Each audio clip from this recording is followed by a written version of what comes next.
वो पंचायत वैसा पंचायत नहीं होगा जो टीवी पे आता पंचायत सीरीज, वैसा वाला पंचायत नहीं होगा, but it's an urbanise version of a gram, you can understand that. अच्छा, वो जो लैंड रेवेन्यू के मैटर्स होते हैं वो ऑफ कोर्स ही बात है, वो तो एसडीएम कोर्ट में ही, जिसमें कलंदरा कहते हैं उसे, कि कोई लॉ एंड ऑर्डर इशू होता है तो पुलिस कई बार क्या करती है, एफआईआर नहीं दर्ज करती है। झगड़े होते हैं दो समुदाय के बीच में या 4-5 लोगों के बीच में, तो सबको उठा के एसडीएम कोर्ट में पेश करते हैं, 145 लगाते हैं, कलंदरा लगाते हैं। तो जो पलायन हम देखते हैं बिहार के लोगों का, आज आपको बिहार मूल्य के लोग हर जगह दिखेंगे, दिल्ली बम्बई में दिखेंगे, चंडीगढ़ तक दिखेंगे, श्रीनगर तक दिखेंगे, तमिलनाडु तक दिखेंगे। वो शायद ना होता अगर वो एसईजेड या इंडस्ट्रियल हब नॉर्थ बिहार में होता। मेरे लिए सरप्राइजिंग पता है क्या है, जैसे आपने भी बताया कि जो पास का मेडिकल कॉलेज है, हॉस्पिटल है, वहाँ पर ले जाने के बजाय ये दानापुर ले गए 130 किलोमीटर और थ्रू रेल रूट, और जिसमें 15-16 घंटे लगे। बल्कि दरभंगा जो मेडिकल कॉलेज हॉस्पिटल है वहाँ पर आधे घंटे में ले जाया जा सकता था, और बाकी लोगों को ले जाया गया। अच्छा, इनको नहीं ले जाया गया। ओके। जब आनंद मर्गी वाले जेल में आ गए तब दानापुर के एक सब जेलर थे हैदर अली। उस समय के बिहार, पूरे बिहार में, अनडिवाइडेड बिहार में एक आक्रोश का माहौल था कि लोगों को गुस्सा आ रहा था, क्योंकि एल एन मिश्रा उस टाइम एक कद्दावर नेता तो थे ही थे। उन्होंने बहुत उनका एक गुडविल कैपिटल बनाया था लोगों के दिलों में। कोई भी उनके क्षेत्र से आता था दिल्ली में उनसे मिलने के लिए, रहना सहना का उनका बंदोबस्त कर दिया जाता था। And how they convicted those false अब मैं आता हूँ, because yes the criminal law says that it should be proved beyond reasonable doubt, so there are so many doubts. 2006 में आर्टिकल 32 का पिटिशन आई थिंक फाइल किया गया था supreme court में by one of the accused कि too much time is taking place in this investigation and just let us go scot free, I mean discharges. The Supreme Court said that this cannot be reason that the system is taking too much time for us to discharge you. मेरे को ये surprise बहुत ज़्यादा करता है कि अभी भी मैटर अपील में है और 50 साल हो गए। 2025 में है हम, 1975 की घटना है, 25 साल उधर 25 साल इधर, तो 50 साल टोटल हो गए और अपील में अभी भी है। 4-5 साल और लगेंगे तो 55 साल हो गए। जब एक कैबिनेट मिनिस्टर के एसेसिनेशन पे उसको जो क्राइम हुआ उसमें पनिशमेंट देने में हमें 55 साल लग जाएंगे, तो मैं नहीं कुछ कमेंट कर सकता कि एक कॉमन मैन को कैसे क्या बीतती होगी, कैसे जस्टिस मिलेगा और कितनी देर में मिलेगा। Today we have our guest Vaibhav Mishra sir. He is an advocate on record of Supreme Court of India. Welcome sir on law Sikho insights. Thank you Sushant for inviting me. Seen few podcasts of your episodes and all, and I'm delighted. I don't know whether I'm worthy of sitting here because I've seen other luminaries sitting on your program, including former judges and all. So thank you for this invitation here. Sir, how is your journey in legal profession? So I'm more of an accidental lawyer actually. Oh. I did my BCom honors from Zakir Hussain College, Delhi University. And was after that preparing for my MBA exams, CAT and all. Okay. And gave a lot of exams. Gave my army exam also, CDS, Combined Defense Services. I cleared that. I went to SSB Allahabad in March 2010. Couldn't clear the SSB interviews and all. Had to come back. I in between gave my Campus Law Center entrance exam. Okay. For law faculty DU. I got a decent rank. And before getting into CLC, I was doing a job at Gurgaon. Okay. In a foreign MNC it was then called Hewitt Associates. I don't know what it's called. I think it's called Aon Hewitt now. Aon, another company, and Hewitt Associates got merged. So Hewitt Associates became Aon Hewitt. I was a research associate there. So okay. Data on Excel, when you're working on data and numbers on Excel sheet, that was the portfolio there. When I got a decent rank in Campus Law Center, so I was targeting actually the evening classes at Law Center 2. Okay. Which was at Atma Ram Sanatan Dharm College, ARSD. Okay. So my initial target was that I'll do my job in the morning, get free around 5-6, then attend classes around 6 to 9. Okay. And then simultaneously I'll have a law degree. So I was told that you've got a decent rank and you have the option of going to CLC, Campus Law Center. A lot of people do not get that option. So I was told if you have that option, explore this. Initially, I thought it was a wrong decision because then suddenly I was again a student and in between I was working. So I had a source of income, so I was kind of enjoying that. But then becoming student again, and because then you had to leave the job. You couldn't do your job from 9 to 5 and then attend classes in CLC because those were morning classes. So I had to choose one. Then I went to Campus Law Center from 2010 till 2013.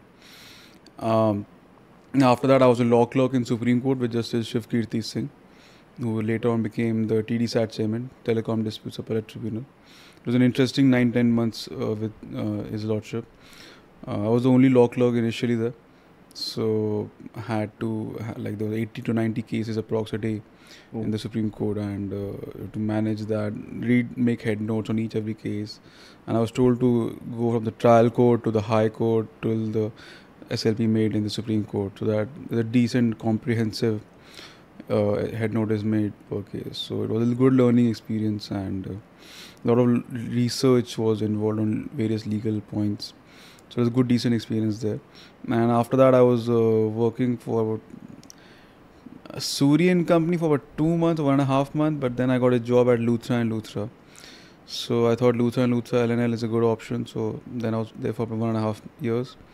And after Luthra and Luthra, then I worked at with Mr. Ajay Verma, who is now a senior advocate. At that time, he was DDA, senior standing counsel. So I was appearing with Sir for DDA at High Court and doing arbitration matters. So a lot of property matters, conversion charges matters, converting land and paying the required amount of fees to DDA. Okay. Leasehold to freehold. Yes, basically leasehold to freehold. Or any unauthorized construction is done on the DDA line of property, whether the requisite permission is there or not. So interesting cases were there. Commonwealth Games scandal cases were also there. Scandal in the sense that when the hotels were made during the CWG time in 2010, so DDA land was used and hotels were made. Some were made in good conditions, some were not. So there are a lot of arbitration work going on with various entities, between DDA and various entities. So those arbitration work I used to see. Then in 2017, I switched over to CNC because it's a law. I wanted to get back to the law firm environment. I think 1.5 years experience in the chamber practice. I got to learn a lot. And then for about 4 years, I was at CNC, where I met you also there. Seen your career progress from there to here, and you are going great down Touchwood. So happy to see that, proud of the achievements which you have achieved till now. Hopefully you'll gather more and achieve more achievements in the coming days and the coming future. In 2021, then I switched from CNC to a company called Devbhoomi Cold Storage Private Limited. Two sister companies. I was legal counsel for both of them. Their main work was they had storage units in Azadpur Mandi in North Delhi. So they used to take fruits from all over India, apples basically, kiwi, guavas, and then basically more apples and kiwis, and then sell them all over India. And they had subsidiary companies or sister companies all over the world also. Okay. I think there was in Egypt or Chile in South America. They definitely had that. In Egypt they had, but used to run for some time. Then they were planning the expansion in Europe and South Africa also. They were planning their expansion. Then they were trying to have a foothold in each continent actually.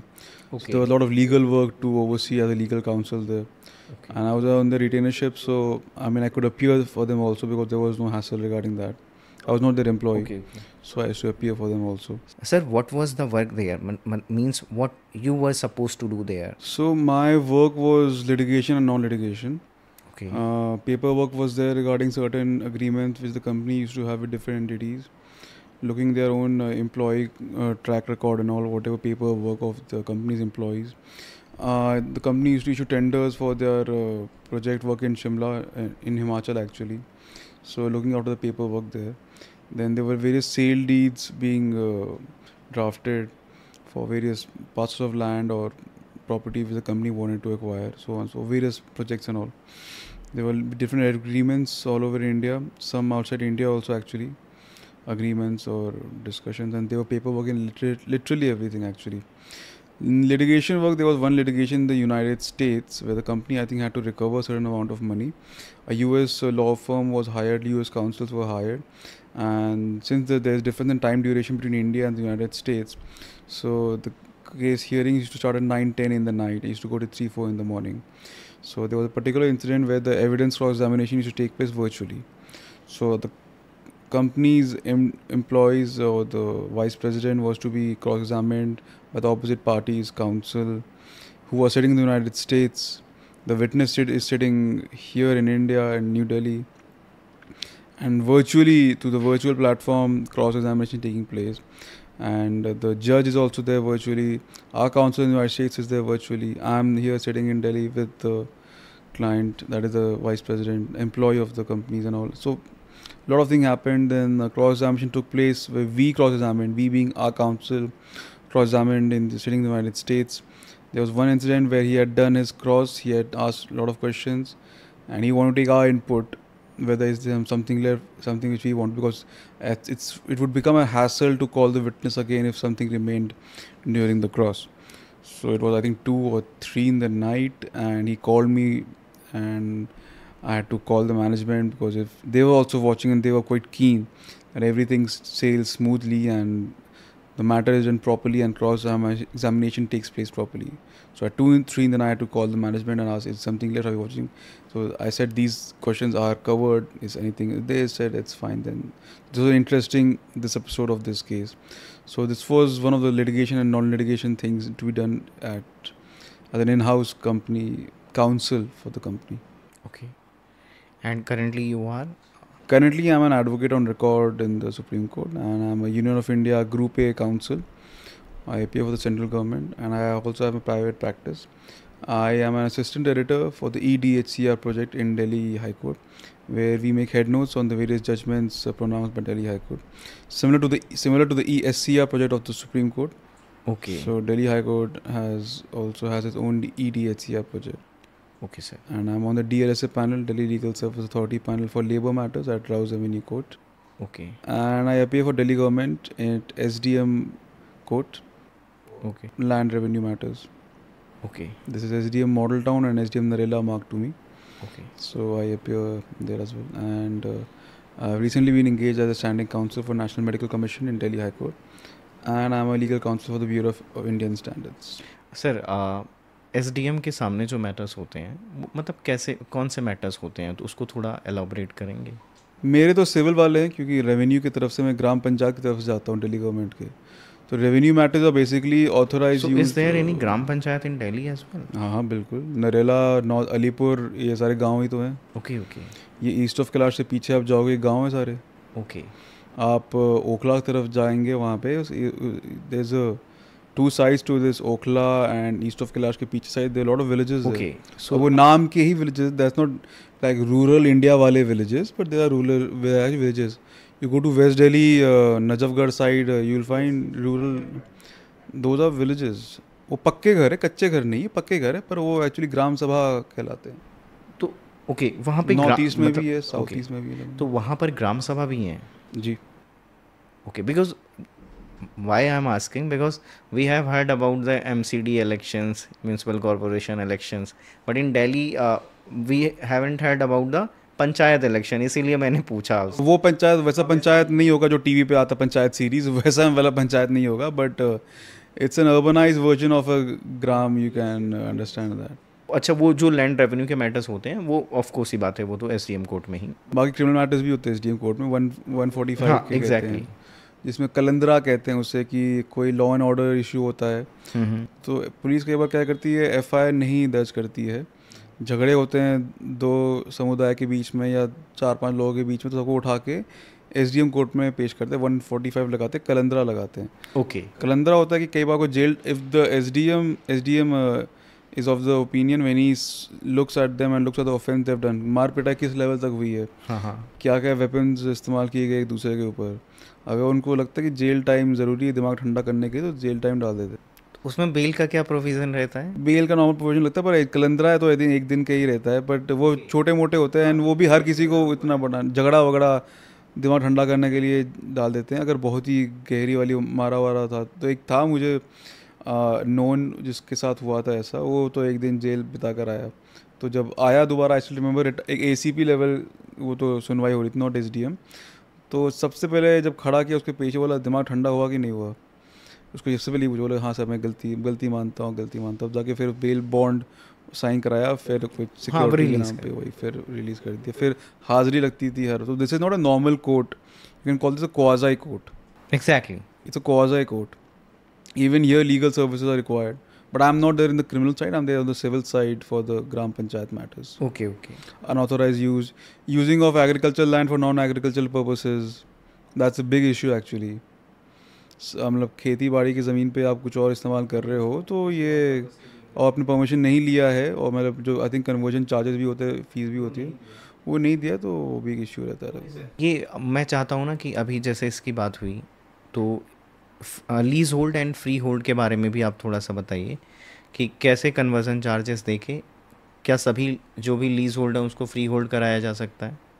मैं इसका example देके answer दूंगा आपको। ये case किया था in fact जब मैं CNC में था तभी वो केस आया था। So I don't think you were there in the firm at that time when this happened, but it's very interesting case which I can refer here. See, conversion charges are quite simple. You just convert from leasehold to freehold and then use the property. If it's in leasehold, then you don't become the owner as per se. End of the day, there's a DDA or there's an MCD behind you. But in the freehold, the property is freehold. Anyone can buy, anyone can sell. You have to convert. Or it can be registered. It can be registered. So it's been a long time, so that's what I remember as of now. But if they've made some amendment and changes right now in the master plan, which is recently there's a new master plan now from what I remember. अगर new में कुछ और डाला हो तो अलग बात हो गई।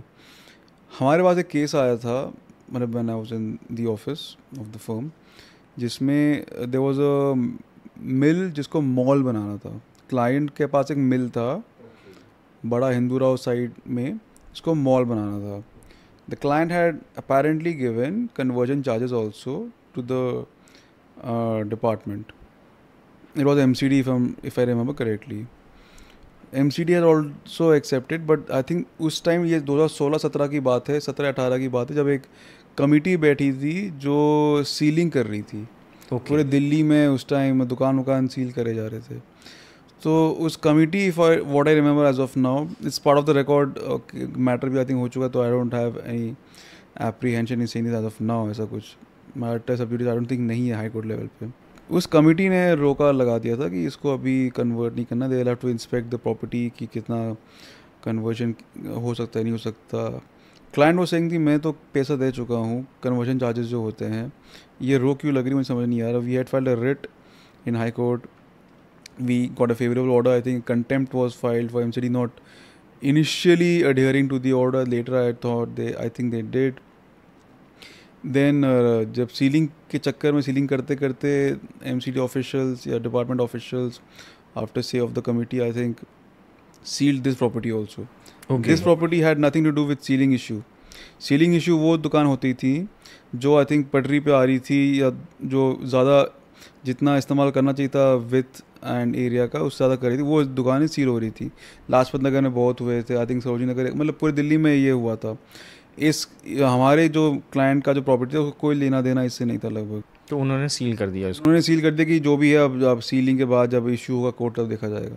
हमने the reason why I am referring to this case is that we ran to the high court, mentioned it before a particular bench.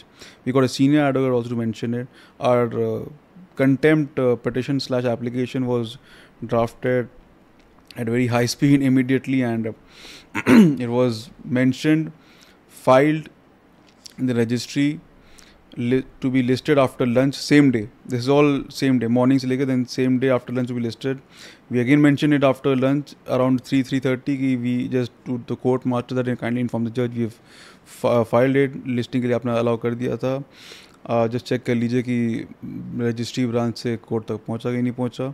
Around 4:30 the hearing started, we argued the matter out. Around 5:30 we got a favourable order.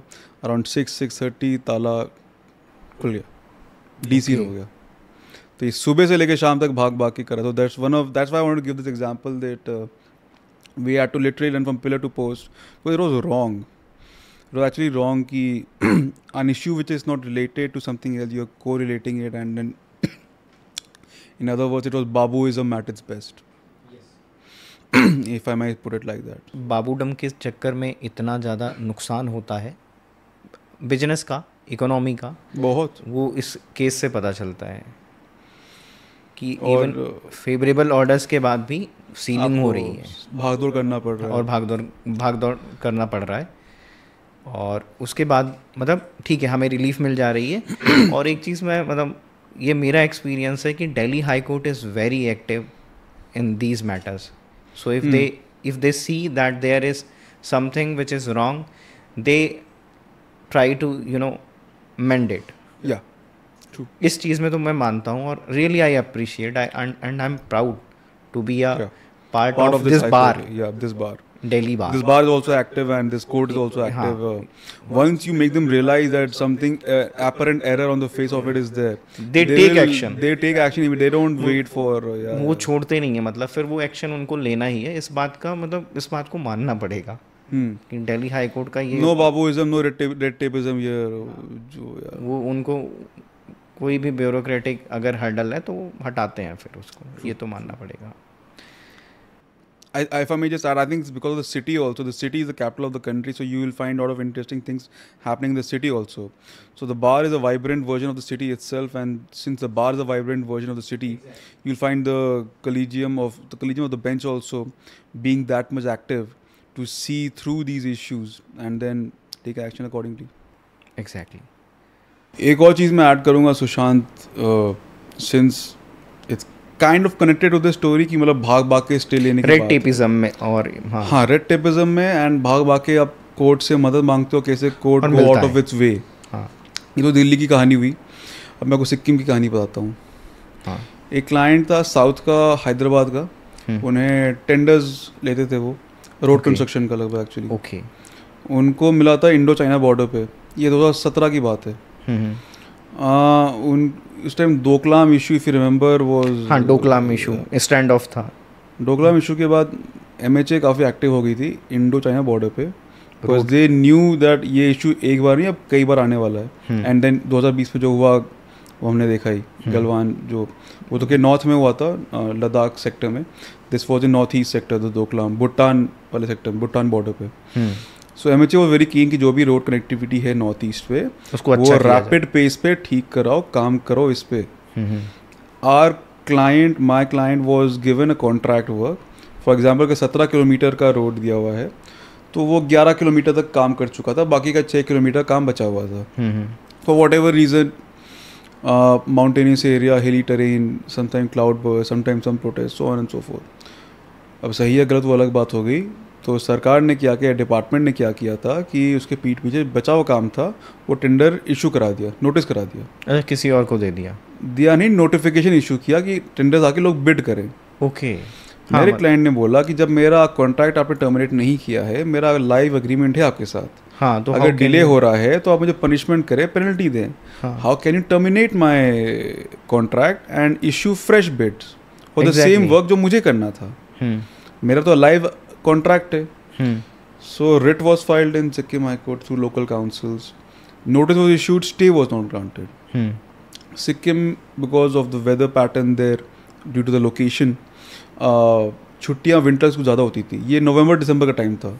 तो एक बार court बंद होकर दिसंबर में, तो फिर मार्च फरवरी and तक खुलेगा लगभग. वो 1 महीना छुट्टी नहीं, 2-3 महीने वाली छुट्टी. I think Himachal high court का भी थोड़ा सिमिलर विंटर कैलेंडर होता है लगभग. जो पहाड़ी एरिया होते हैं वहाँ विंटर वेकेशन थोड़ा लंबा होता है. दिल्ली की तरह नहीं होता कि समर वेकेशन लंबा हो रहा है. हाँ, वेकेशन समर में काम होता है, विंटर्स में थोड़ा वेकेशन ज़्यादा. मोटा यही बात होगी. और सिक्किम को हाई कोर्ट उस टाइम, अभी का तो मुझे नहीं पता, 17 की बात है, 17-18 की. बेंच भी 2-3 ही थे, मतलब पूरे हाई कोर्ट में 4-5 जजेस बस, या 3-4 जजेस बस लगभग, including the chief justice. Max 5-6 जजेस होंगे ऐसा. हाँ, उससे ज़्यादा नहीं, उससे ज़्यादा मोटा मुझे तो नहीं याद, अभी का नहीं पता मुझे. तो क्या हुआ, स्टे मिला नहीं. हम और फिर छुट्टियाँ शुरू हो गई. और फिर हम सुप्रीम कोर्ट भागे आए कि इम्प्यून ऑर्डर में नोटिस इशूड है, स्टे ग्रांटेड नहीं है, हमें तो स्टे चाहिए. क्योंकि फिर वो बिड इशू हो जाएगा, नया काम किसी को मिल जाएगा, मैं तो बैठा रह जाऊंगा. एग्जैक्टली. तो सुप्रीम कोर्ट ने ऑर्डर दिया सिक्किम हाई कोर्ट को to consider the stay application as and when filed, या consider the pending stay application. वो सुप्रीम कोर्ट का ऑर्डर लेके हम पहुँचे गैंगटॉक. गैंगटॉक में हमने फ़ाइल किया. मैं खुद गया था, मैं खुद आर्ग्यू किया था. वो दिल्ली से गैंगटॉक की जर्नी अपने में एक जर्नी है. आप दिल्ली से बागडोगरा उठिए, बागडोगरा इज़ नॉर्थ बंगाल, फिर वहाँ से 4-5 घंटे का ड्राइव है पहाड़ों से ऊपर, फिर आप पहुँचेंगे आप गैंगटॉक. अब आई थिंक एयरपोर्ट खुला, उस टाइम एयरपोर्ट नहीं था, पहले नहीं था कनेक्टिविटी. वो अपने में एक जर्नी था. फिर अगले दिन मैटर होता था, तो रात के 9 बजे आप पहुँचे होटल, फिर आप सुबह तक चल रहा है आपका conference with the local council, सुबह इन द सेंस कि 2-3 बजे रात तक, फिर सुबह आपने दोबारा ब्रीफ अपना किया, then you argue the matter out. So initially I think I argued for about 1 hour, 1.5 hours. We got the stay from Sikkim High Court. Because of the energy put in it, it was a kind of a small achievement. वो बाद में irrelevant हो गया क्योंकि बाद में department ने ये बदमाशी की कि तुम कह रहे हो कि हमने टर्मिनेट नहीं किया ना, ये लो मैं टर्मिनेट कर ही देता हूँ. तो then they terminated the bureaucracy से आप लड़ नहीं सकते हो अगर बिजनेस कर रहे हो. They terminated the agreement कि इसी बात की तो विवाद था ना कि मैंने टर्मिनेट नहीं किया, किसी और को दे रहा हूँ, लो मैं टर्मिनेट करके अब मैं दूंगा किसी और को. अब आपका लिविंग कॉन्ट्रैक्ट है तो ठीक है, हम अब मैं टर्मिनेट कर रहे हैं, फिर आप दे देंगे. अब ले लो अपना स्टे पे जो खुश होते रहो अब तुम. अब वही है कि आप ब्यूरोक्रेसी से आप फाइट नहीं कर सकते हैं if you are in a business. मतलब ये मुझे लगता है वो कहीं ना कहीं वो आपको. Interestingly, thankfully, even the client was ready to go for the full fight even after the termination of the agreement. बोला कि नहीं, I want to fight this out. So then he got another co-counsel, senior counsel, God bless his soul, Mr. B.S. Banthia from Madhya Pradesh. He was there, I think he was former Advocate General of Madhya Pradesh, and he was practicing in Supreme Court. So Banthia sir and I were in this matter together, and I learned a lot from Mr. That's why I'm like, उनका नाम लेके मैं ऐसे कर रहा हूँ क्योंकि उनसे बहुत कुछ सीखने को मिला था मुझे. बंतिया सर काफ़ी कुछ, हम लोग मैटर के एक रात पहले, मैटर के सुबह 2 घंटे पहले कॉन्फ्रेंस डिस्कस करते हैं, ये पॉइंट बोलेंगे, बेंच ये बोलेगा तो काउंटर में ये बोलेंगे, ऑपोजिट एडवोकेट जनरल सिक्किम का ये बोलेगा तो ये बोलेंगे. We discuss the very finer details of what to argue. I learned a lot from Bantia sir in that particular one matter, जिसके 6 महीने में 11 बार मैं शायद सिक्किम गया हूँगा, 11-12 बार 6 महीने में. मतलब एक बार तो मैं पक ही गया था कि मुझे उस टाइम तो वर्चुअल हियरिंग का था नहीं, but this was a interesting experience of going there. But in that matter I learned a lot and from Bantia so also. He unfortunately passed away during COVID time. Okay. But yeah, that's why. But learned a lot from him actually, but just in this one matter. Okay. So we fought, and we didn't get the desired order from Sikkim High Court. We gave the option to the client to come to Supreme Court again, but I think there was an arbitration clause in the agreement between the parties. That freeway was there, so he explored that, and there was arbitration in Hyderabad itself between the parties, and then I think they settled for some amount, and वो तो settlement ही होना था end में जब arbitration शुरू हो गया. काम तो किसी और को मिल ही गया था लगभग वहाँ पे, तो जो बचा हुआ काम था डैमेजेस एंड कॉम्पनसेशन पे बात होती है आर्बिट्रेशन में. बट ये है कि कोर्ट्स जो है जब हम जाते हैं तो कुछ ना कुछ आपको सॉल्यूशन ज़रूर मिलता है. यस, अब खाली हाथ नहीं आओगे अगर आपका जेन्युइन केस है तो हाँ, खाली हाथ नहीं जाओगे आप. जेन्युइन केस है and you are able to explain, and या there is another caveat to it, you are able to explain that to the जज. हाँ, कि आपका जेन्युइन कंसर्न है और आपका जो ग्रीवांस है वो जेन्युइन है और आपको कुछ ना कुछ रेड्रेसल मिलना चाहिए. कई बार क्या होता है, you have a genuine issue, you not able to present that to the जज for whatever reason, and judge is not able to understand that, and you don't get a favorable order. I'll give you another example of that. Last year I filed a writ petition in Delhi High Court during the summer vacations for removing certain video links and photographs of a female client. ठीक है. So I had to, during summer vacation you have to first mention the matter before the joint registrar of the urgency involved. If he's convinced, then the matter gets listed before the bench. Vacation में before. Yeah, so I still remember when एक form में लिखना पड़ता है, उसमें एक urgency की line होती है कि अर्जेंसी क्या है, तो मैंने उसमें लिखा था to put down the links.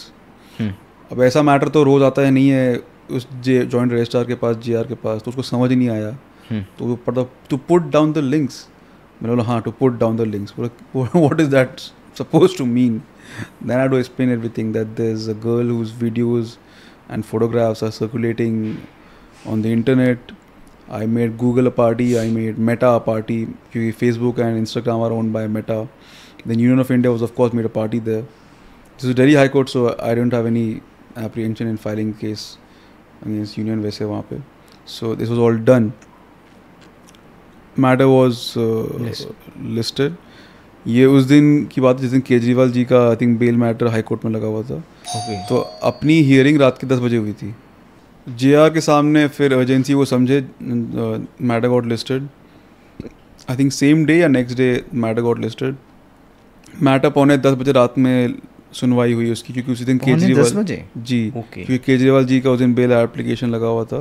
Okay एक दिन पहले आई थिंक राउज़ेवनी कोर्ट ने कुछ ऑर्डर दिया था, so immediately next day it was mentioned by the learned ASG, I think mister SV Raju, and matter got listed, and because of the Kejriwal ji's bail application, bail petition, matter got heard around 9:45 in the night.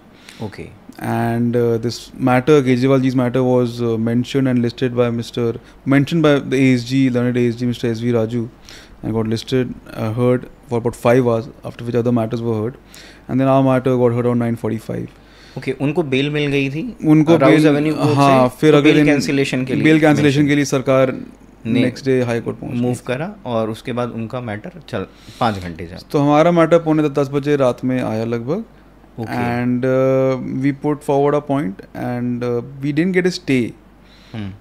Matter got just then to be considered on the next date, which was I think next week, so I think Friday तो Monday के लिए लगा दिया गया, ऐसा तो 2-3 दिन का ही गैप था।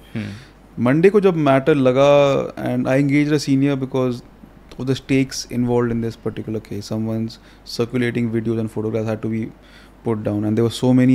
I saw link, there were multiple links. Internet पे क्या होता है ना, एक लिंक से 4 लिंक बन जाते हैं 4 सेकंड के अंदर लगभग। हाँ, वो तो 4 के 40 के 40 के 400 400 से 4000 4000 से 40 लाख, इतना कोर्ट ऑर्डर भी कर दे कि वीडियोस को डाउन करना है, उसके बाद भी वो ट्रेसेस कहीं। There are so many John Doe orders. A John Doe is a universal injunction. I don't know, someone has put a video of mine on YouTube or other platforms, and it's circulating on the internet, my video photographs, or I don't know who the particular person is. So there's a John Doe order. John Doe is, I don't know who the other person is, तो उसको John Doe नाम दे देते हैं लगभग। ये US में concept था, अब इंडिया में भी John Doe orders आते हैं। जितना मुझे याद है, to get an injunction stay from any particular online content or video photographs to be circulated लगभग, from what I remember as of now.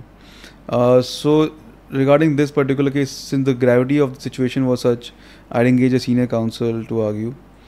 Sudhir Nagar Bhaiya is there. I had engaged him actually. So we then put up this matter first in one day on Friday, and then on Monday.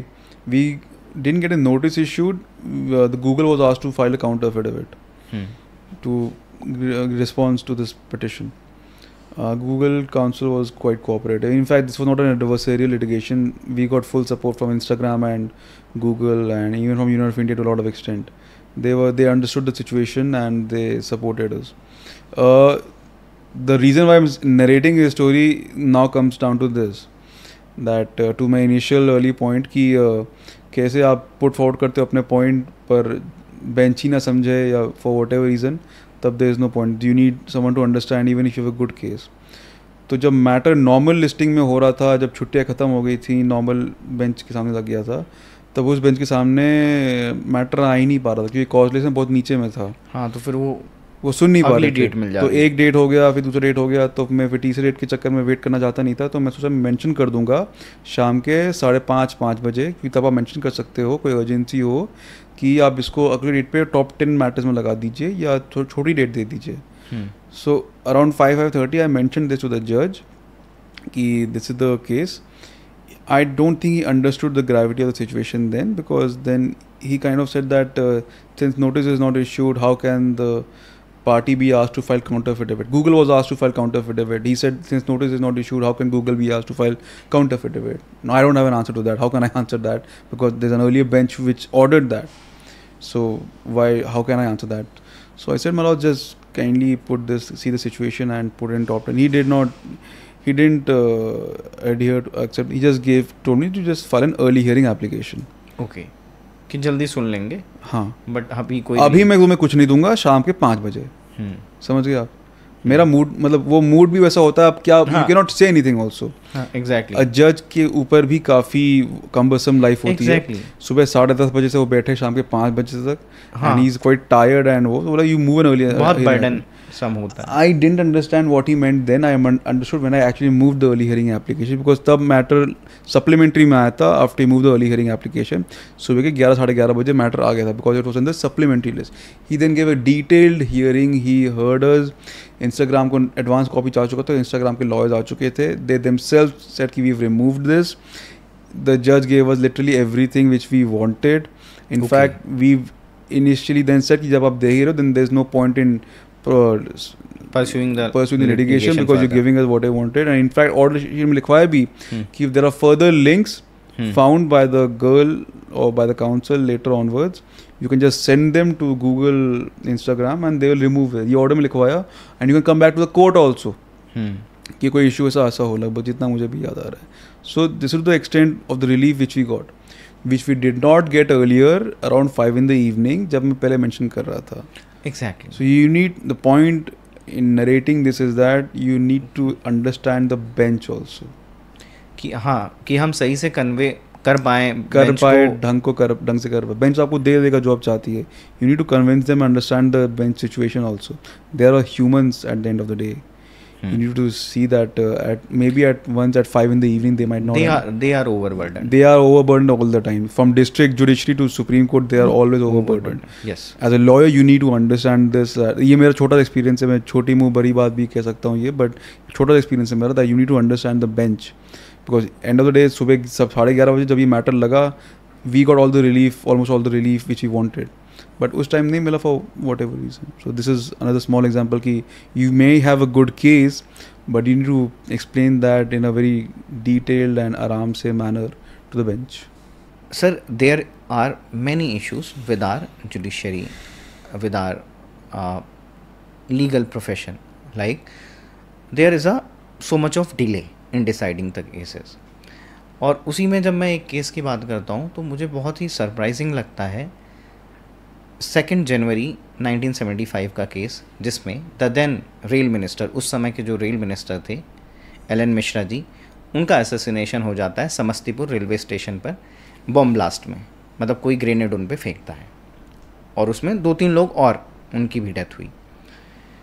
वो case चलता है और उसमें जो trial court का judgement आता है वो आई थिंक 2014-15 में आया. तो करीब करीब हो गए 40 साल उस केस में, जो ट्रायल में, उसमें आपने भी कुछ काम किया. तो उस केस से आप कैसे रिलेटेड हैं?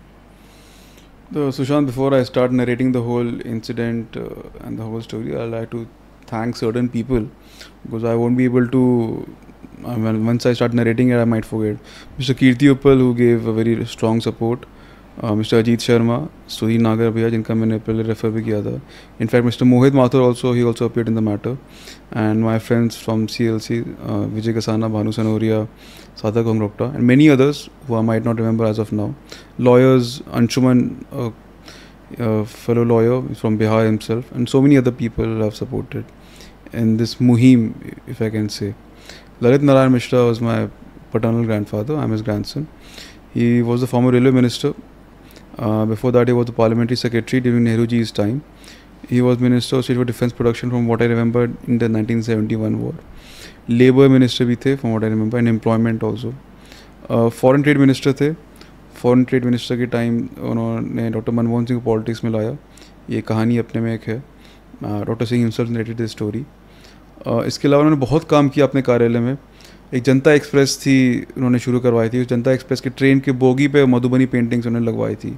ही हैड दैट विजन ऑफ जो मधुबनी पेंटिंग्स के बारे में हम आज जिक्र करते हैं, बात करते हैं. दरभंगा पेंटिंग्स बोलते हैं या मधुबनी पेंटिंग्स बोलते हैं, मिथिलांचल पेंटिंग्स जिनको बोलते हैं.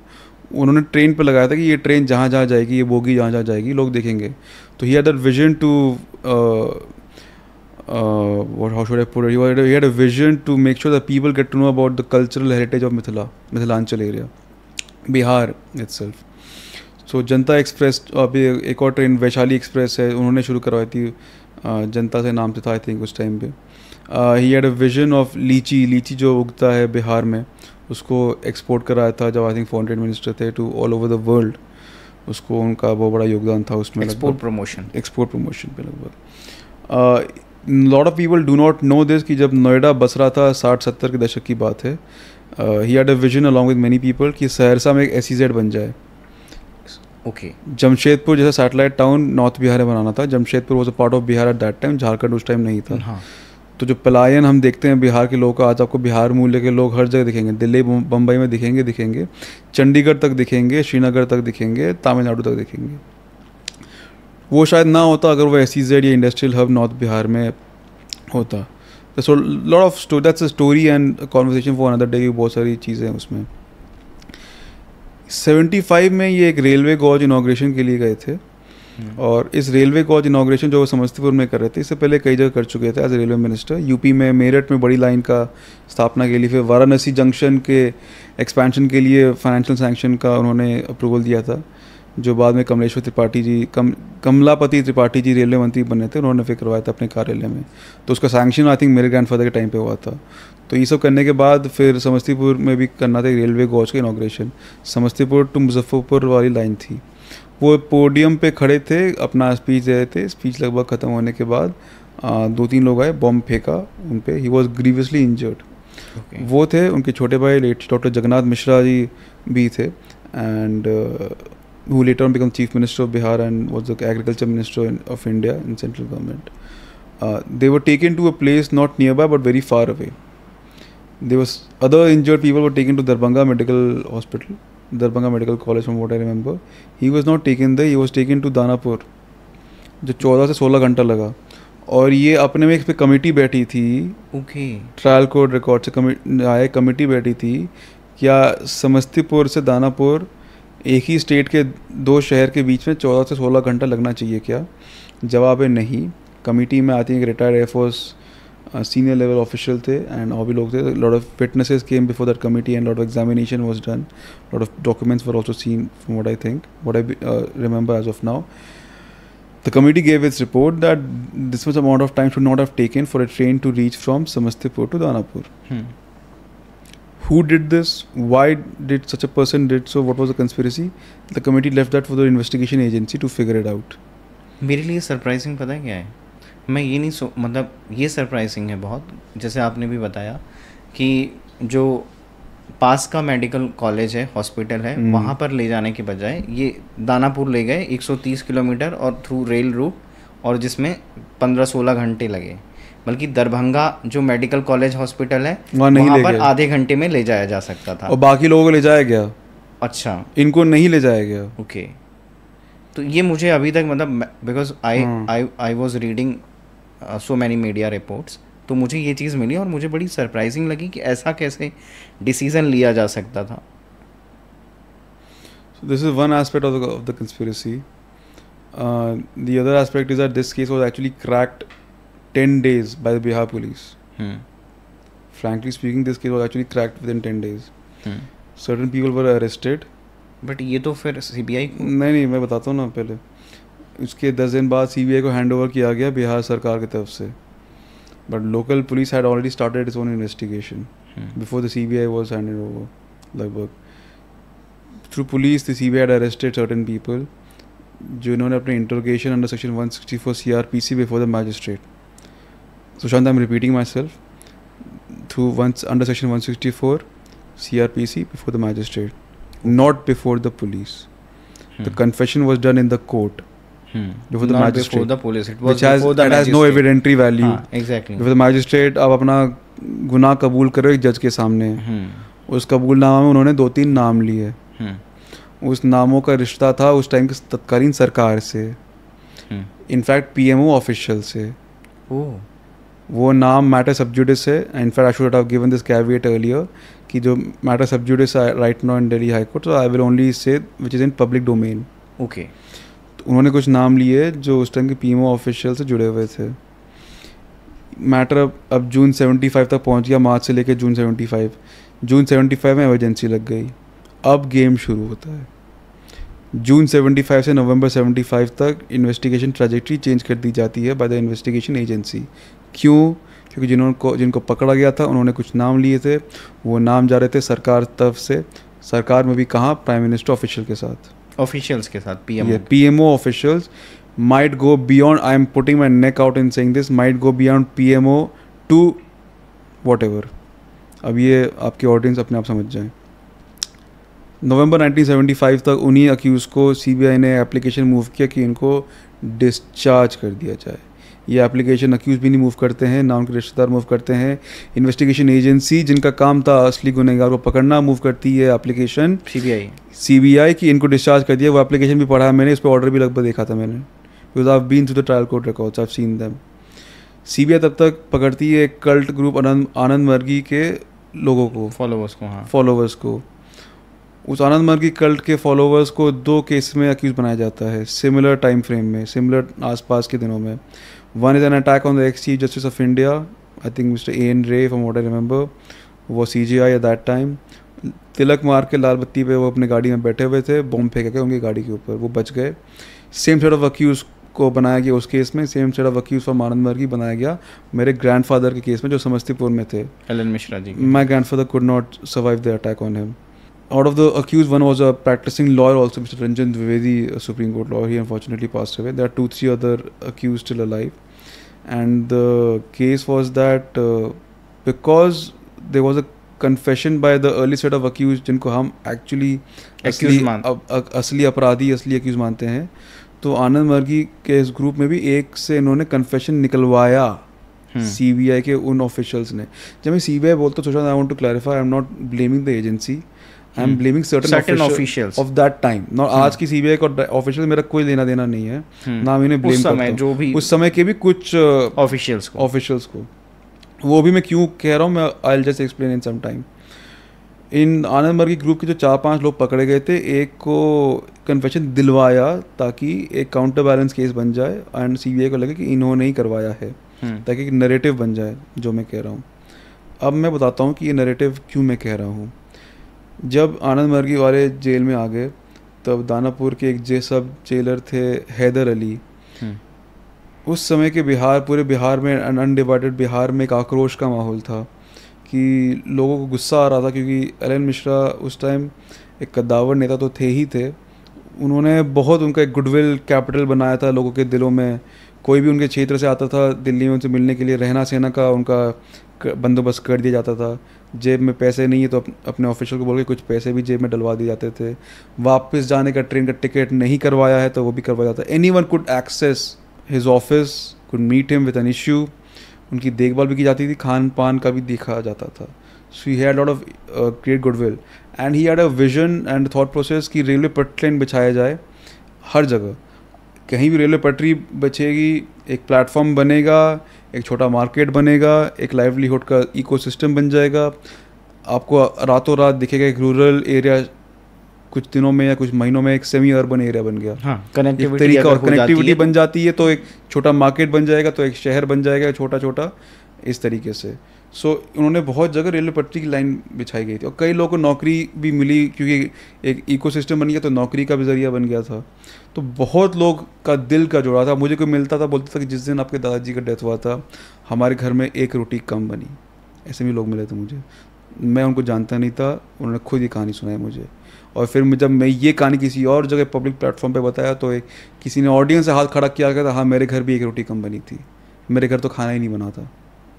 रेडियो पे जब ऑल इंडिया रेडियो था, जब हाँ तब तो न्यूज़ सुने तब हम किसी का घर में खाना खाने का मन नहीं किया. ऐसी बातें मैं सुनता, आई हैव हर्ड दिस. तो coming back to the story of Haider Ali और दानापुर सब जेल. तो जो Anand Margi group of accused के एक का जो कन्फेशन CBI ऑफिशियल ने उस टाइम निकलवाया था, उसको हैदर अली ने कन्फेस किया जेल के अंदर अपने जेब में एक ट्रांजिस्टर रिकॉर्डर लगा के, उसको बिना बताए कि उसके जेब में एक ट्रांजिस्टर रिकॉर्डर है.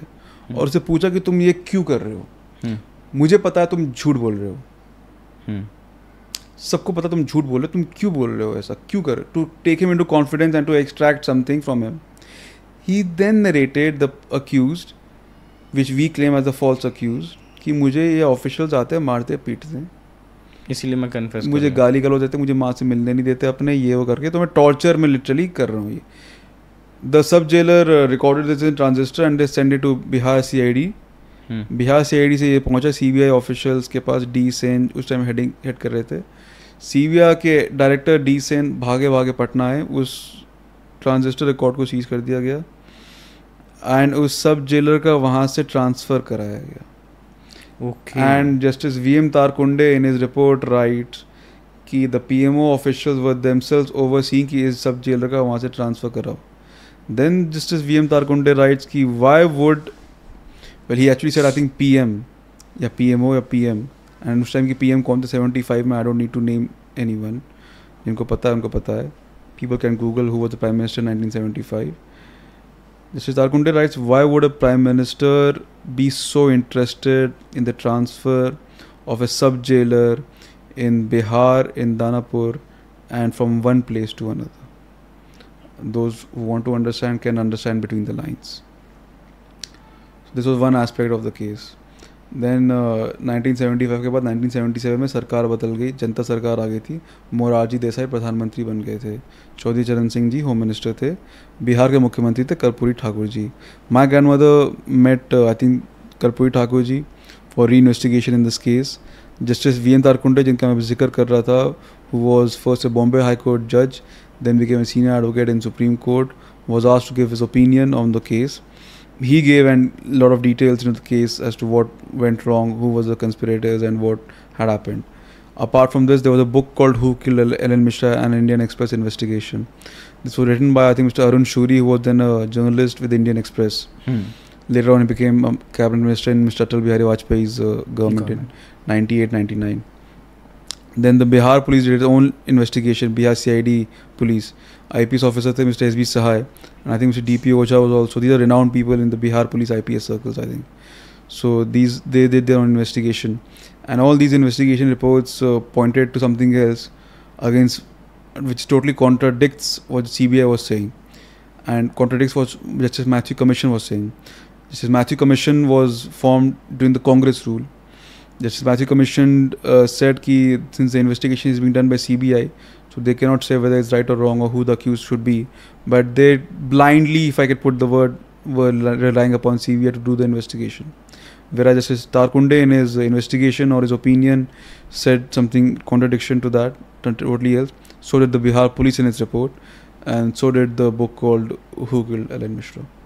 In 1980, the case gets transferred from Bihar to Delhi, because apparently there is a suo motu transfer petition filed in Supreme Court, where the CBI says that the Bihar police is interfering in the investigation, and to get the case transferred out of Bihar would be right to get to investigate, to complete the investigation.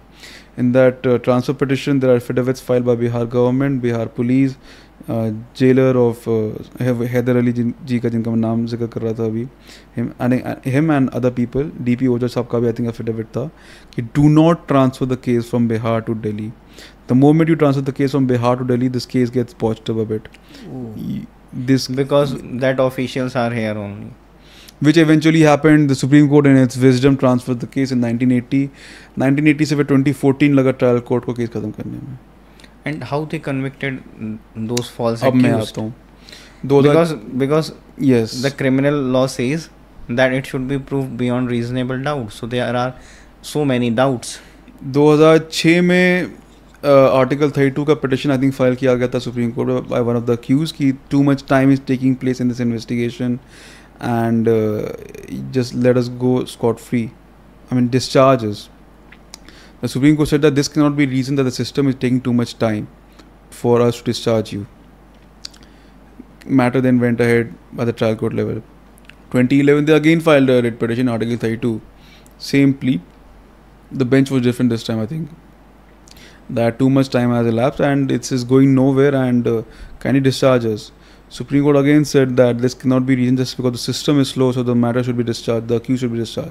But I think this time the Supreme Court gave a nudge to the trial court. He speed up the case. 2011-12 से लेकर 2014 तक जो 2 साल में जो I think मैं तो कह सकता हूँ कि I am involve in the case कि आई थिंक ट्रायल कोर्ट ने थोड़ी जल्दी के चक्कर में ढंग से देखे नहीं डॉक्यूमेंट, जो मैं कह सकता हूँ. Because the trial court did not give much value to all these reports which I just mentioned. Had the trial court done this, I think a different verdict could have been achieved. क्योंकि जो बात आपने बोली beyond reasonable doubt, तो वो तो doubt तो रही डाउट तो रहेगा ना, तो that's the whole point. और वो भी 40 साल लगे ट्रायल करने में. और वो भी जो verdict दिया आपने दिया ही क्या, the victim family saying they are not the accused. The accused themselves are saying they are not the accused. There are 3 reports saying they are not the accused. Only the investigation agency is saying they are the accused. They have cooked up. It's actually a cooked up story, and I'll give you one more reason why it's a cooked up story. That same person who was a witness who gave a confession statement, he was given a government job. He was given a government job after that. An accused in the case is given a government job. Okay. Because of the confession, literally, and the whole case is riddled around his confession, and he's given a सरकारी नौकरी. क्या आज के समय में सुशांत एक विधायक पे अटेम्प्ट टू मर्डर में भी ऐसा हो सकता है? वो एक केंद्रीय मंत्री थे, सिटिंग केंद्रीय मंत्री थे। और एक विधायक भी बड़ी बात कह दी मैंने, गांव के पंचायत पे भी ऐसा अटेम्प्ट टू मर्डर कर दोगे नहीं हो पाएगा। इनकी तो हत्या हुई है और इस केंद्रीय मंत्री थे, सिटिंग केंद्रीय मंत्री थे। और इट शोज दैट कि आप कैसे, अगर मनी एंड मसल पावर है तो आप चीज़ों को मैनिपुलेट कर सकते हैं। मनी तो इसमें नहीं, muscle power and political power, if I can put it. The CBI director at that time, because जो केस को पलटा गया, अब ये मैं नहीं कह रहा हूँ, ना using the verbatim of justice VM Tarkunde report and Bihar police report, actually लगभग Mr. D. Sen, who I just referred some time back, was given I think a gallantry award on 26 January the next year. 26 जनवरी को जो मिलता है, he got that because I think what happened in this case, the change in trajectory of the investigation. So coming back to the case, 2014 there's a trial court judgment giving life sentence to all these accused. In 2015 they file appeal in the Delhi High Court. They get bail. In that bail order, Justice Sistani mentions that prima facie, I mean, he gives an observation and it's recorded in the order also, that these accused might not have even been there at the spot where the blast took place. Those arrested, it's in the bail order. It's in the bail order. A bail order generally, if you've practiced enough and you've seen enough, Sushant, so have you and so have I, a bail order is generally simple set order. There's a bail condition and there's approximately 4 to 5 lines on the merits of the case. In this bail order, it's detailed mentioned that these accused were probably not there at the blast site. These accused being the Anand Margi accused. हाँ, एक आनंद मार्गी एक sect है और उसके कुछ लोगों को पकड़ा और कह दिया कि भाई यही एक्यूज्ड हैं। हाँ, और जज कह रहा है, हाई कोर्ट जज कह रहे हैं ये तो शायद वहाँ थे भी नहीं जब ब्लास्ट हुआ था। हाँ, प्ली ऑफ एलिबी भी कैसे लगाओगे? वो तो कह रहे मेरा लेना देना ही नहीं है। तो एलिबी तो एक लगाओगे जब आपको कुछ लेना देना हो, एक रिमोट कनेक्शन। वो कह रहे हैं कि इवन दैट्स नॉट देयर लगभग। So yeah, plea of alibi in a way you can say that. So from 2015 they are out on bail and the appeal is pending in Delhi High Court. I entered the picture in 2020 because I then get hold of these reports लगभग जो इसमें मैंने जिक्र किया। Yeah. I filed a representation before CBI in November 2020, around about that time. That I being the grandson, I have come across these reports. Kindly have a relook into the matter for reinvestigation in the case. CBI does not reply to me for whatever reason best known to them. I filed a writ petition in Delhi High Court in 2021. High Court directs CBI to reply to me within 6 weeks. CBI replies to me within 6 weeks कि यही जो आनंद मर्गी का जो appeal pending है 2015 से, ये pending है तो अभी री investigation is not legally tenable या viable. So I thought that then you are giving me an excuse to enter the case. I'll enter the case. I moved an application to implead myself in the appeal of the Anand Margi. That is not my appeal. That's Anand Margi's appeal. So I said that allow me to assist the prosecution under section 24 subclause 8 of the CRPC, which was a recent amendment in the CRPC by the government, I think, and to give me trial court records. I had no access of the complete trial court records because CBI was not assisting me. I mean, as you would, it is but obvious. But around that time, and the Delhi High Court Registry, because I had no locus standi as per se, were not giving me access to the records. So the CBI opposed me there also when I moved this application to implead myself in the case, to assist the CBI actually in the case, that the prosecution. The CBI opposed me there also, that you coming here after 50 years almost and you're helping the accused, so on and so forth. But the High Court then allowed the application, saying that you can assist them when the final arguments take place, and directed the Delhi High Court Registry to provide me the trial court record. Now when I went through those trial court records, there was some in Delhi High Court, complete trial court records from there, some were still in Karkaruma Court. 20,000 पन्ने के लगभग trial court record थे जो करकड़ूमा में थे. उसके पहले के तो हाई कोर्ट पे था, वो भी पढ़ा मैं. उस 20,000 पेज के 6 बैग्स थे. एक बैग इतना बड़ा, फाइल यहाँ से लेकर यहाँ तक. लगभग 2 महीने लगे ऑलमोस्ट 2023-22 के मिड 22 में वो सब पढ़ने में. 2023 के फरवरी में मैंने रिट पिटीशन फाइल किया दिल्ली हाई कोर्ट में दोबारा. इस बार मेरी प्रेयर थोड़ी अलग थी. उस टाइम मेरी प्रेयर थी 2021 में कि मैंने सीबीआई को रिप्रेजेंटेशन भेजा है, सीबीआई मुझे जवाब दे, सीबीआई इस पर बैठ नहीं सकती है. 2023 में मेरा प्रेयर ये था कि मुझे सीबीआई पे भरोसा नहीं है as an investigation agency to conduct this matter fairly, and I as a victim grandson want a fair investigation and re investigation. So this time I asked for the re investigation from the court. Earlier I was asking from the CBI, And my second prayer was to enact an SIT, a special investigation team, to check into the change of trajectory of the investigation. कि जब आपके पास पहले accused थे उन्होंने आपने बाद में prosecute नहीं किया, आपने दूसरा अक्यूज पकड़े, ये चेंज इन ट्रैजेक्टरी कैसे हुआ, क्यों हुआ, किसके कहने पे हुआ, and what are the ground reasons actually. Okay, तो वो एक्यूज हैं जिनको पहले पुलिस ने अरेस्ट किया था?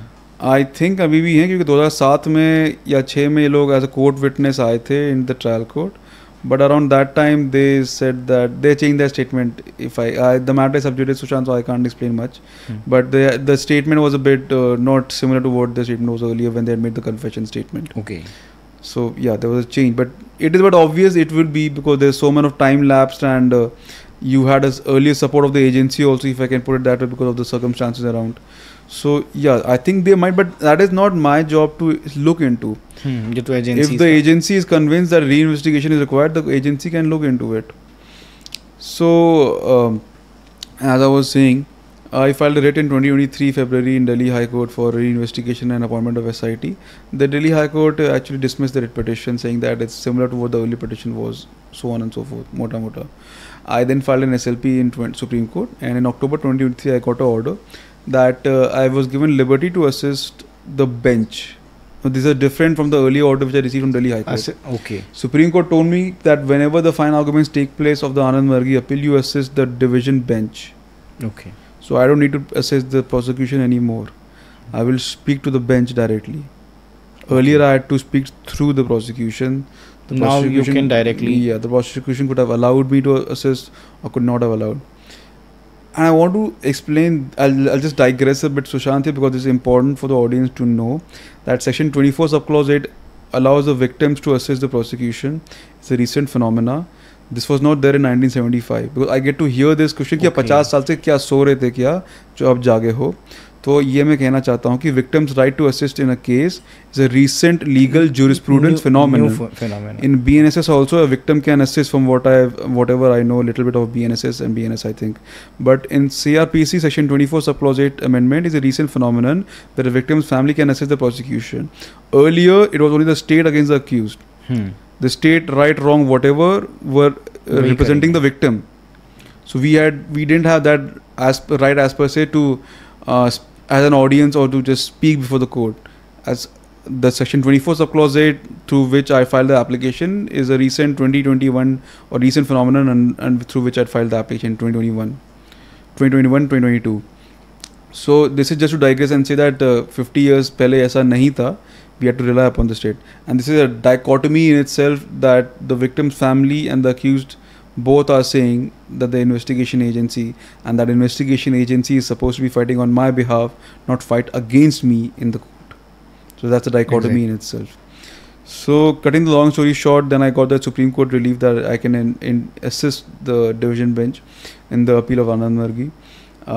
Matter is at final argument stage, so I cannot, even if I want to, say more. तो जो भी मैंने आपको बोला लगभग सारे public documents हैं, anyone wants to research can check. They can check that, and let's hope for the best. I must say, like I mentioned in the beginning, certain names. So there are a lot of people who I don't know keep messaging me that whatever you're doing is the right thing.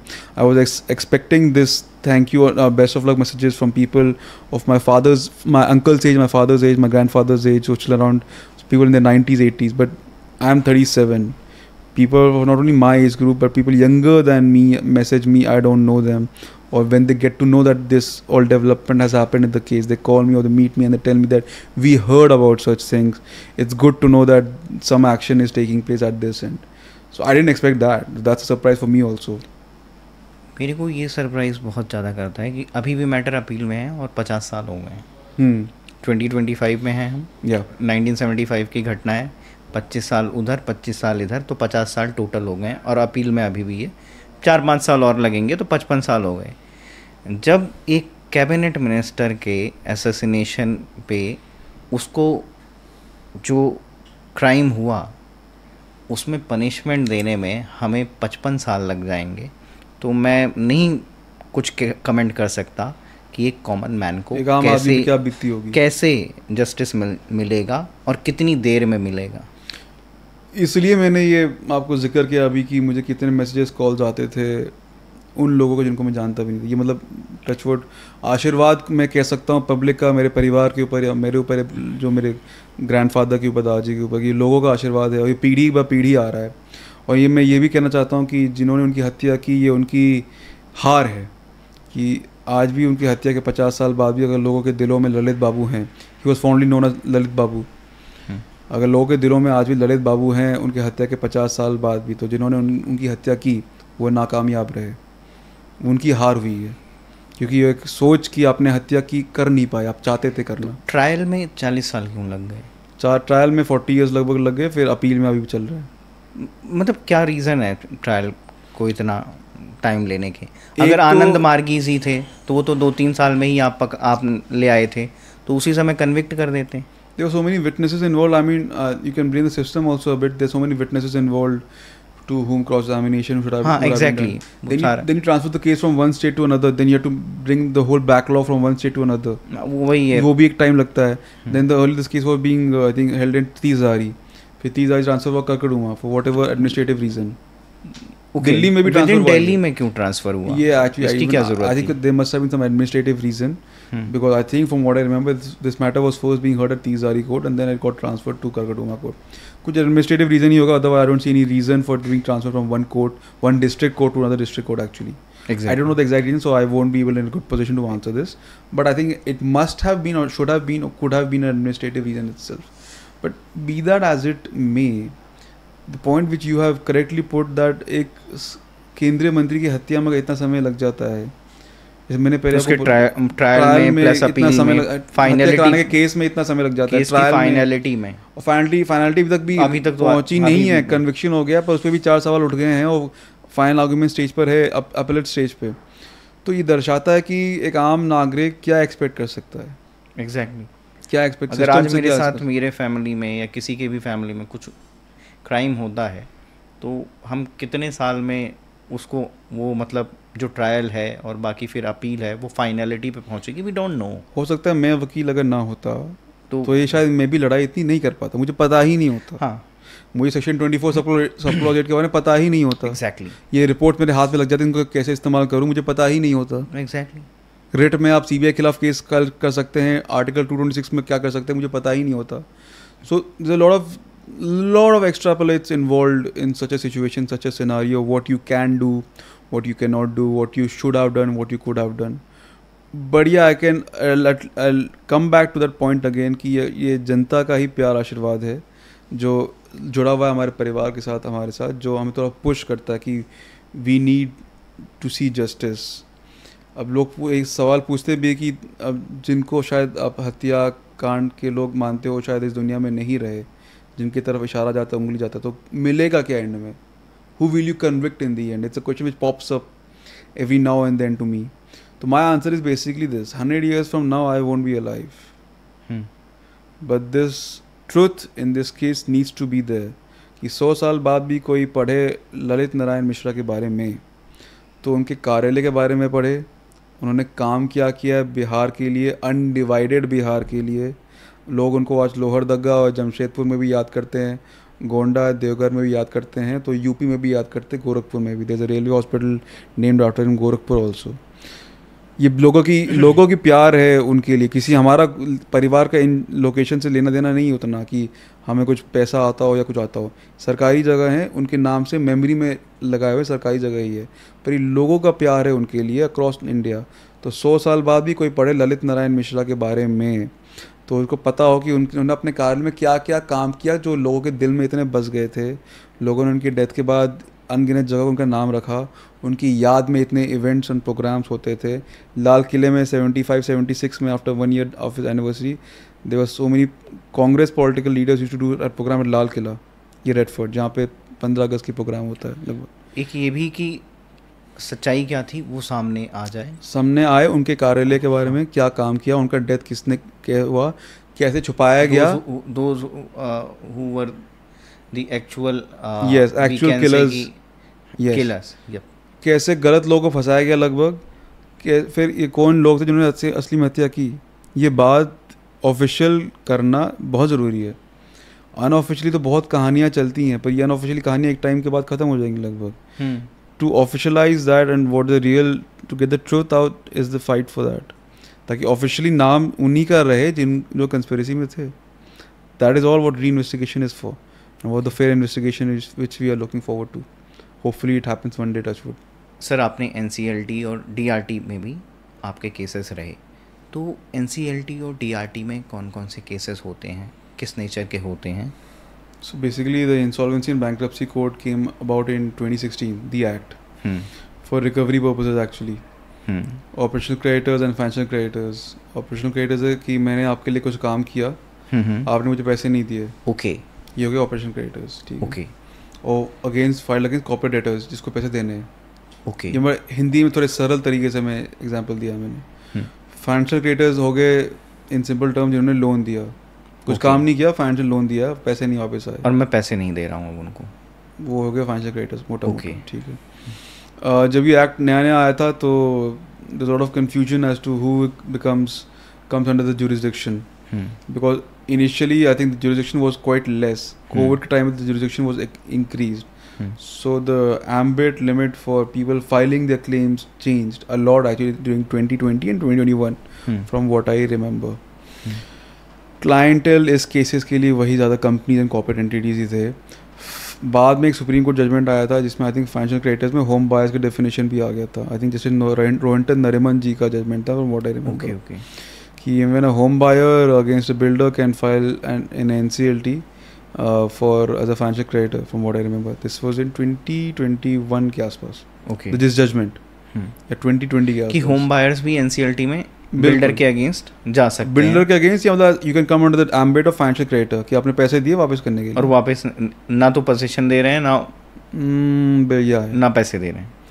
तो NCLT से क्यों corporate debtor बचना चाहता है, इसका भी reason ये है कि जब आपके एक बार रेजोल्यूशन प्रोफेशनल बैठ गया आपके मैनेजमेंट के ऊपर, he takes over the complete management, then he will sell off the assets of the company and to ensure that the people who are the creators, operation and financial, they get their money back. उसके लिए पूरा process है. RP बैठेगा, resolution professional interim and then RP, वो अखबार में छपवाएगा कि जिनका क्लेम है वो इस टाइम के अंदर दे दे आके. बुक्स ऑफ अकाउंट्स में चेक भी करेगा, शायद बुक्स ऑफ अकाउंट में कई क्रेडिटर्स मिल जाए उनको, फिर ही नोटिफाई कि आपका क्लेम है तो आके मुझे कितना क्लेम है, कैसा है, with documents, verified documents annex के साथ दिखाइए. And then there'll be COC also, committee of creditors, जिनके minutes वगैरह होंगे, meetings होंगी. Then there'll be some successful resolution applicant जो bid करेगा कंपनी के टेक ओवर करने के लिए from the resolution applicant, क्योंकि पुराना जो owners थे वो तो हट गए, unless they try to come back. There are ways, but the bench and tribunals kind of do not allow some backdoor entry for the old erstwhile management to come back once an RP is there. Okay. Then possibly a successful resolution applicant comes who is a new company, new entity to take over the management, to take over the board of the company and take over the assets, who will infuse capital and money and ensure that the erstwhile creditors get money due with proper document verification. कई बार claim file करते हैं creditors delay तरीके से, मतलब timely नहीं पे कर पाते, तो उसमें actually अलग अलग judgments अब आ गए हैं. कई में डिले में कोर्ट्स आर वेरी स्ट्रिक्ट कि आपको टाइम से आना चाहिए था. हाँ, कि आपने क्लेम, इसमें तो कोर्ट बहुत स्ट्रिक्ट होते हैं लिमिटेशन के मामले में. बट आजकल एक और जजमेंट आया सुप्रीम कोर्ट का, आई थिंक या इन क्लैट का आया है, कि if there are documents and the genuine cases and I think there is a bona fide reason और the delay is not much, then there can be possibility of entertaining actually. तो ये सारा insolvency के case में हो रहा है कि जब कंपनी इंसॉल्वेंसी में जा रही है, या हिंदी में बोलते कंपनी का दिवालिया हो गई, दिवालिया निकल गई, कि जो क्रेडिटर्स हैं वो अपना आओ बताओ क्या किसका है, और जो भी आरपीज हैं वो, it is more technical than we've just discussed. There's section 60 subclause 5 of the IBC, and there's section 9, section 7, section 10. Then the company itself can declare itself bankrupt. I think section 10 from what I remember, I could be wrong also. तो ये सारे cases कहाँ पे आते हैं? NCLT jurisdiction wise Delhi या चेन्नई या other places. तो बाकी के भी जो provisions वायलेट हो रहे हैं कंपनी लॉ के, उसके लिए भी हम NCLT जाएंगे. हाँ, for operation and mismanagement under the new Companies Act 2013. पहले आई थिंक सेक्शन 397 398 था under the companies act 1956. I think then at that time there was then- CLB, then Company that Law time was Board. a company law board जो जिसको replace किया IBC ने I think, and under the new act of Companies Act 2013 section 241, 242 and 244 है from what I remember, correct me if I'm wrong, यही है for operation mismanagement. Yes. Where a minority shareholder can complain कि he is not being heard, they are not being heard. इसमें भी I think 10% of the shareholders can file the claim, ये भी कुछ हाँ, है. माइनॉरिटी शेयर होल्डर का है. 10% of the total, you need to have 10% stake. And हाँ, तब जाके आप then only NCLT में फाइल कर सकते you're हैं. eligible to file the claim from what I remember as of now. तो ये सब है इसमें, apart from normal claim of creditors, operation mismanagement की भी फाइल कर सकते हैं, कंपनी खुद फाइल कर सकती है कि bankruptcy के लिए. So these are the different ways लगभग इनके उसमें almost. Okay. DRT is for banking cases, SARFAESI Act is there. For bank का क्लेम है, प्रॉपर्टी मॉर्गेज है, जब आपने लोन लिया हो, आप लोन नहीं दे पाए, EMI नहीं जमा कर रहे हैं, तो your property which is mortgaged is being taken over by the bank. Good thing you made me remember there's another story related to this, where I think this was in summer vacations in 2017 or 18, where one of a client contacted us that bank officials came to her home saying that this property is to be auctioned. She says, why, and who are you? I never took a loan from you. कौन सा property mortgage, कौन सा auction? बोला कि आपका property mortgage हुआ, आपसे loan लिया, आप मिस XYZ हो ना? ओके. वो बोली हाँ मैं मिस XYZ. मतलब किसी और ने ले लिया, किसी और ने उनका प्रॉपर्टी का कहीं और से कागज पत्थर निकाल के, ऑफ कोर्स एक नेक्सस में बैंक ऑफिशियल भी मिले होंगे.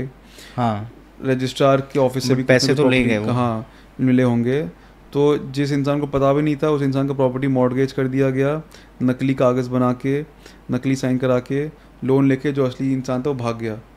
उस ऑप्शन को स्टे कराने के लिए I think we had file तो FIR होना ही था, because a criminal offence.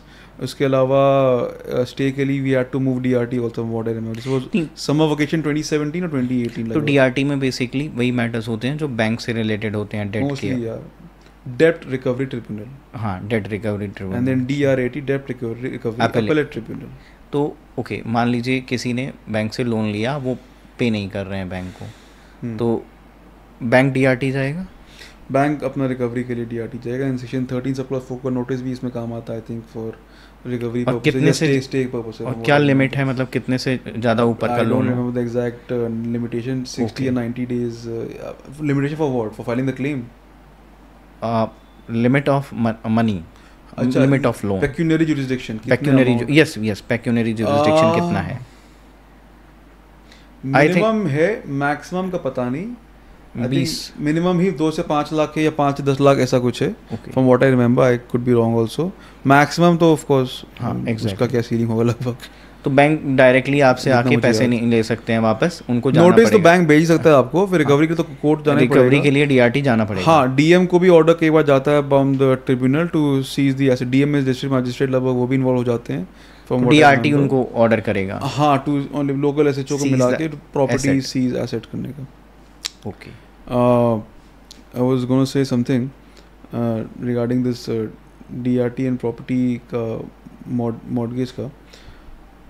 See, this is a line which is quite from 2000. SARFAESI Act is of 2002, but this is changing and evolving day in and day out, because banks want their money back and they keep coming here again and again. So they'll find new ways. Like I just narrated a story to you कि कैसे गलत तरीके से किसी के खिलाफ case file हुआ. So end of the day bank में तो मैटर चलते रहते हैं, but it's the person who's taken the loan who gets stuck. Now, why I was narrating this story, why I was telling you this part is this now, that there's a CBI investigation going on directed by the Supreme Court on this subvention scheme के nexus पे between the builders and the bank. Okay. मैंने loan लिया bank से as a home buyer property के लिए. Property तो मुझे मिला नहीं, there's a delay in possession. Bank को मैं EMI दे जा रहा हूँ. मैं किस बात की EMI दे जा रहा हूँ? Exactly. मैं अगर प्रॉपर्टी जिसके लिए मैंने लोन लिया था मुझे वही नहीं मिला, तो मैं EMI किस बात का लिए जा रहा हूँ, भरे जा रहा हूँ. सॉरी, उसमें क्या होता है फिर? उसमें आई थिंक CBI ने अभी CBI इन्वेस्टिगेशन डाला. तो ये तो नेक्सस फिर बिल्डर्स की और बैंक की है ना? जी, जो this I am quoting the supreme court here. There are a lot of orders of High Court also and Supreme Court also. Because EMIs the banks are getting. हाँ, मैं तो भर रहा हूँ. बट जिसके लिए भरा हो तो मुझे मिला नहीं, तो मैं क्यों भर रहा हूँ? एग्जैक्टली, और मेरा कॉस्ट भी बढ़ रहा है, मेरा कॉस्ट भी बढ़ रहा है, और मुझे फिर और मेरा इंटरेस्ट भी बढ़ रहा है, और जो मिलेगा वो अब तो मिलेगा भी या नहीं मिलेगा मुझे वो भी नहीं पता, उसकी कोई गारंटी नहीं है। अब मैं जाऊँगा तो रिफंड ही मिलेगा एट वर्स्ट केस सिनेरियो, तब मैं अगर रिफंड ही मिलेगा तो मैं EMI किस बात का भर रहा हूँ फिर मैं? Exactly. So this subvention scheme is another issue which is a lot of people are facing this hassle. So this is connected to DRT because उसी लोन के लिए आप DRT DRAT में आते हो. So this is a live action. So again sub judice, so won't say much, but as per the orders and what the orders say of High Court and Supreme Court, from what I remember, I think Supreme Court directed a CBI investigation, and there was some amicus curiae also appointed in this case, and the report was filed in regarding this, and I think this will clear a lot of hurdles when this final judgment comes in this case. Okay. बाकी देखते हैं. Thank you so much, sir, for joining us. Thank you, Sushant. It was a pleasure to be part of the podcast. Like I said earlier, in part of this podcast itself, it's good to see you, good to see your growth, seeing you as part of the litigation team, and seeing you grow here. So my best wishes to you and the whole team behind this podcast production and all. Congratulations and best wishes. Thank you, sir.